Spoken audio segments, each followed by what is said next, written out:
آسمانی وحی ہے، اللہ کا کلام ہے، نبی علیہ الصلوۃ والسلام سے کہلایا گیا ہے. اللہ کا کلام ہے، نبی سے کہلوایا گیا ہے. قل لازواجک یا ایھا، آپ کہیے، نبی آپ کہیے. بھیجا اللہ نے اپنا کلام، کہلوایا نبی کی زبان سے. یا ایھا النبی قل لازواجک وبناتک ونساء المؤمنین. یہ دنیا اللہ سے بڑھ کر نبض شناس، زمانے سے باخبر کون ہوگا کہ اگر یہ سب کچھ نہ ہوتا تو دنیا کہتی یہ ملاؤں کی تنگ نظری ہے. اگر یہ سب کچھ نہ ہوتا تو دنیا کہتی ملاؤں کی تنگ نظری ہے، بڑی دقیانوسی باتیں ہیں. آج کے دور میں یہ شرم و حیا کی باتیں کرتے ہیں. دنیا کہاں سے کہاں پہنچ چکی ہے. لیکن یہ ملاؤں پہ سنگ باری کرتے ہیں، غنیمت ہے. ورنہ یہ درمیان سے ہٹ جائے تو براہ راست ان کی سنگ باری اسلام اور قرآن پر ہے. یہ سارا طنز اور تنقید اسلام اور قرآن پر ہے. اللہ کا کہا، نبی سے کہلوایا. قل لازواجک، 22واں پارہ سورہ احزاب. یا ایھا النبی، نبی کہہ دیجئے. قل لازواجک، اپنی بیویوں سے، وبناتک، اپنی بیٹیوں سے، ونساء المؤمنین، تمام ایمان والی عورتوں سے.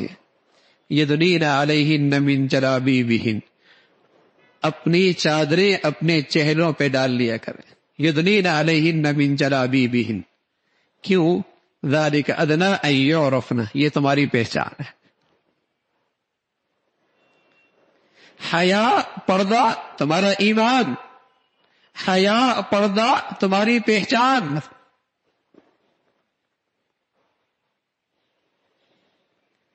اس لیے کہ اسلامی معاشرے میں اگر یہ نہیں، حیا نہیں، تو میرے عزیزو پھر وہ اسلامی معاشرہ کہاں، پھر وہ اسلامی سوسائٹی کہاں.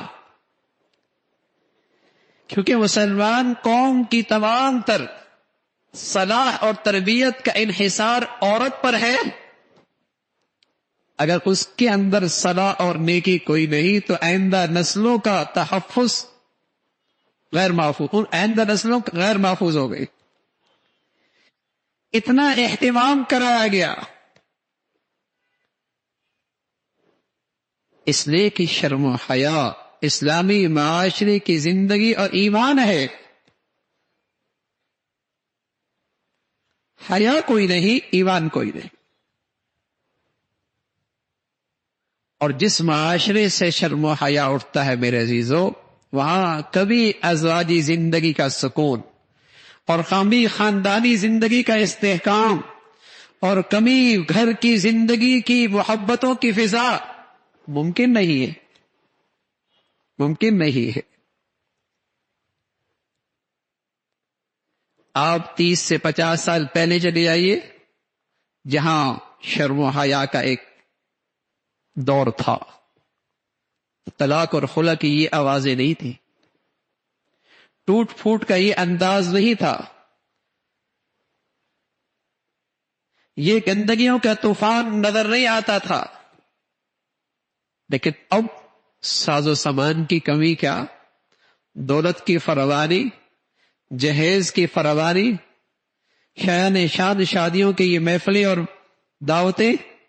لیکن بتاؤ، ایک بھیجنے والی ماں کو اپنی بیٹی کو بھیجنے کے بعد خوشی کتنے دن نصیب ہوتی. ایک باپ اپنے گھر میں بہو لے کے آتا ہے، گھر میں محبتوں کی فضا کتنی دیکھتا ہے.